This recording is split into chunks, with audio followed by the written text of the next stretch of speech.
Hi guys, it's Joel here from Games Master alongside Mr. Dave Meekleham from Official PlayStation Magazine. Hello. Hello everybody, and we have just had a long hands-on session with the Destiny Early Access.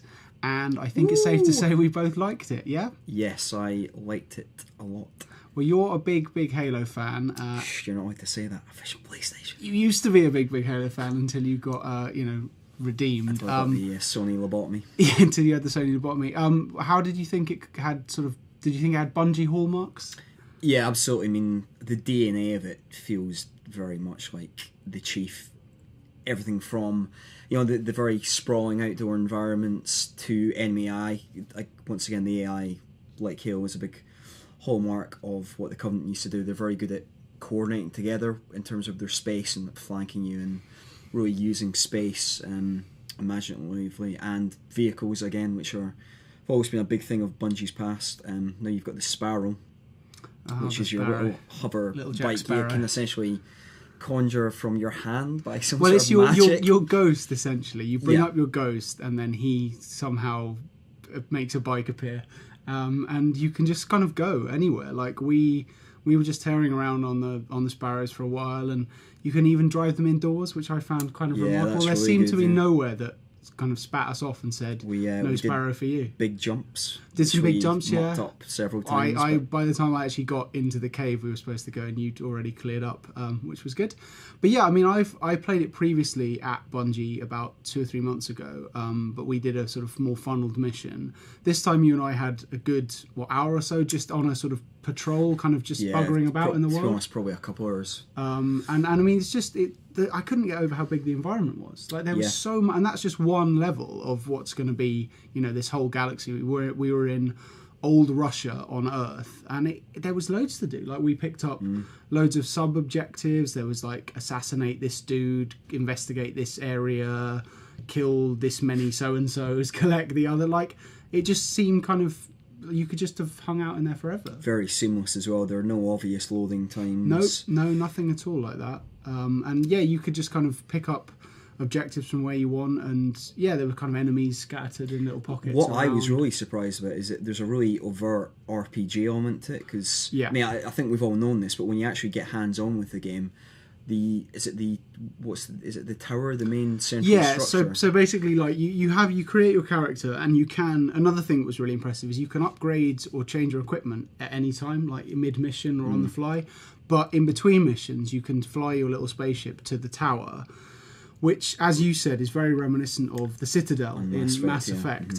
So it's basically, it suddenly jumps to third person, which is a little bit unnerving, but it's kind of this floating space station type thing, although it is actually on Earth, full of like merchants and people to talk to. And there we can, what you did is immediately spend all your money on a load of guns that you didn't know what they did.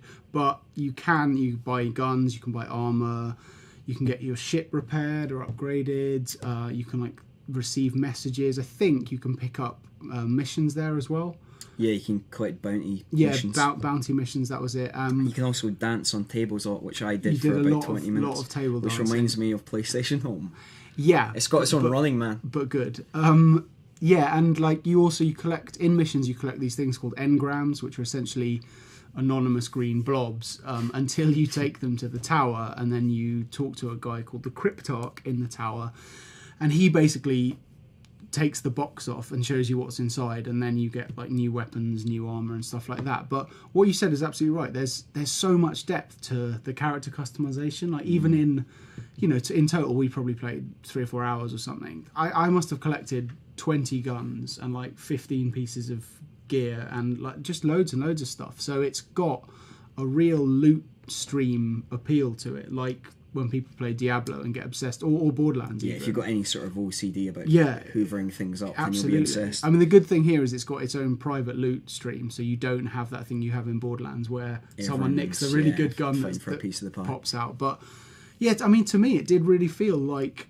kind of Halo's shooting and sort of sci-fi environment with the Borderlands co-op, which is like something of a dream team, right? And I think what Halo was always the kind of class leader for weapons, and I think Destiny's really taken that mantle. All the weapons, there's a real large variety of them. in terms of pulse rifles, kind of more human automatic assault rifles, sniper rifles, shotguns, and they all feel like really a best of Halo collection. Just they're all really intuitive to fire, and the reload animations are all velvety smooth, and there's just a really pleasing sense of force behind them, and that also extends to character movement as well. There's a real athletic quality to your characters because you've got a double jump, which can also you can kind of string it on for a little bit because you've got kind of like almost like a hover in your boots, so you can really move around the environment very it's worth saying there's three classes. There's Titan, Warlock, and Hunter. I was a Titan and you were a Hunter, and they do vary slightly. Like the Titan has this kind of almost jetpacky kind of hover jump thing, whereas I think the Warlock has a sort of massive double jump, and the Hunter's one slightly different again. And they also have their own supers. So I had this really cool jumping double fist slam melee thing,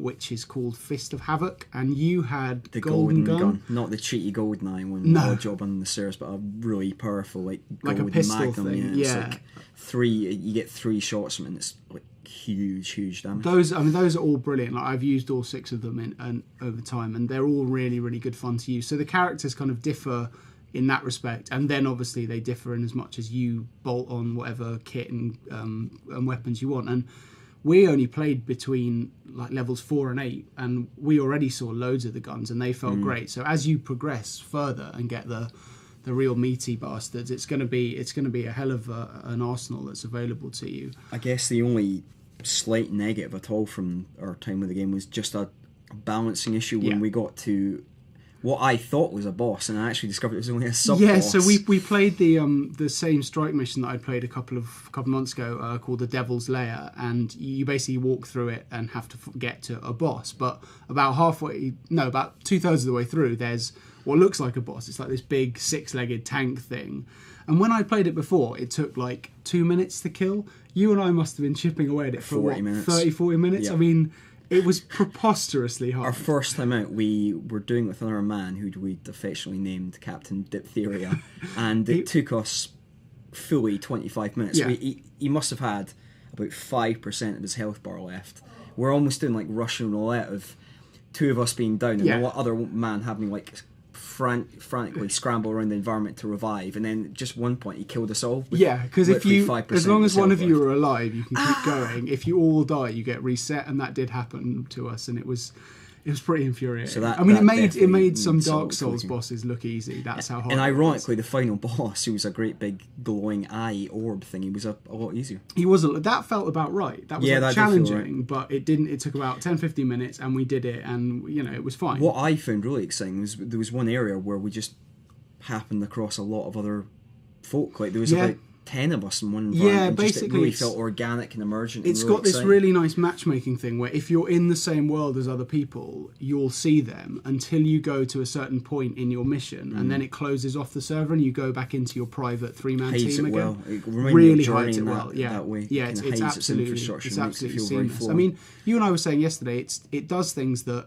It sounds a bit stupid, but it's like it feels next gen in as much as it does things that games couldn't have done on previous hardware. Like it's the matchmaking and the seamlessness of it, and the kind of enormous environments with no loading screens. That all felt like a really next gen thing. Absolutely, yeah. And I think from that perspective, it's really exciting. Like there's a little bit of balancing to be done, but it's so solid as well. And what we were saying for like an early access, it's this might change when it eventually gets into the wild, but from what we played of it, it was incredibly stable. We had no connection problems. Bungie's got a good history of really sorting out their online infrastructure, and that was we're 3 months from release, and I didn't see a single glitch, a single bit of like technical shoddiness, anything. It was remarkable. So, I mean, I'm super excited for it. Like I think this is going to be potentially the biggest release of the year. It's for me. I think certainly all the delays we've had recently, this is now the game of beat in 2014. Yeah, I think that's right. So,